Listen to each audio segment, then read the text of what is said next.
Assalamualaikum warahmatullahi wabarakatuh. Perkenalkan, nama saya Winar Agnugroho dengan NIM D600190076. Di sini saya akan menyampaikan beberapa informasi terkait dengan pemecahan masalah dengan menggunakan pendekatan engineering.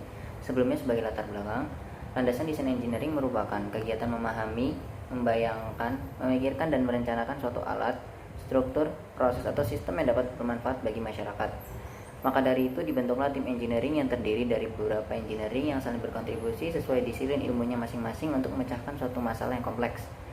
Untuk melakukan pemecahan masalah dengan menggunakan pendekatan engineering terdiri dari beberapa langkah kerja. Antara lain, yang pertama, pengidentifikasian masalah adalah mengenali suatu masalah secara tepat dan benar akan menjadikan langkah utama menuju solusi. Identifikasi masalah harus bersifat objektif agar solusi yang dihasilkan tidak terbatas dan lebih luas. Selain itu, pada tahapan ini dibutuhkan kecermatan agar tidak terjadi tebak-menebak solusi. Yang kedua ada pengumpulan informasi.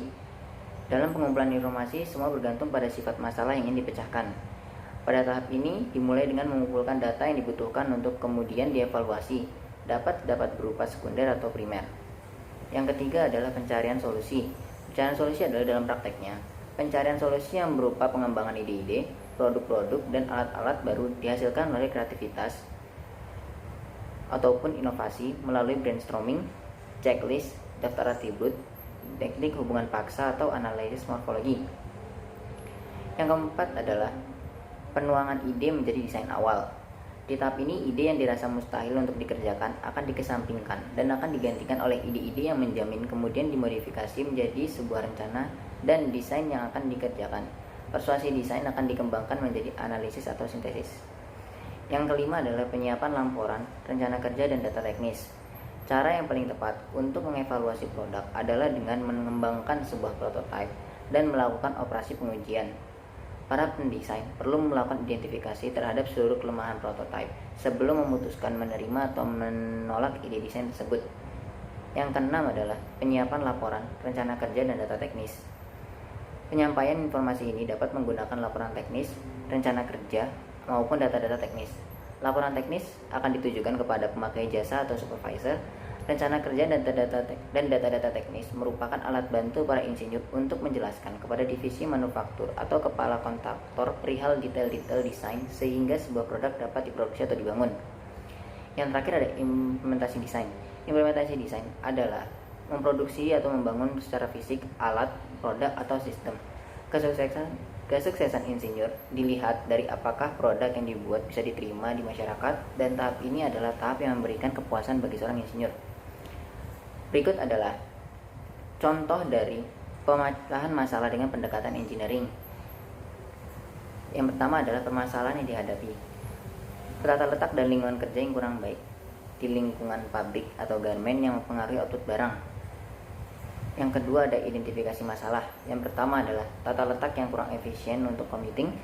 Yang kedua ada lingkungan kerja yang cenderung kurang rapi dan kotor. Yang ketiga ada waktu produksi yang kurang efisien. Dan yang keempat, alat untuk produksi sangat tradisional. Kemudian ada pengumpulan informasi. Hasil dari pengumpulan informasi dari efisiensi letak dan lingkungan yaitu: yang pertama, sisa kain bekas potong dibuang sembarangan. Yang kedua, tempat yang cenderung kecil dan penempatan alat cenderung asal-asal. Yang ketiga, sirkulasi udara sekitar pabrik kurang.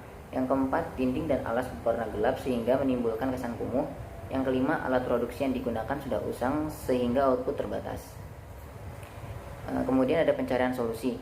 Yang pertama, kita dapat menambahkan tempat pembuangan sisa kain di sekitar lingkungan produksi yang kemudian bisa digunakan kembali untuk membuat sesuatu.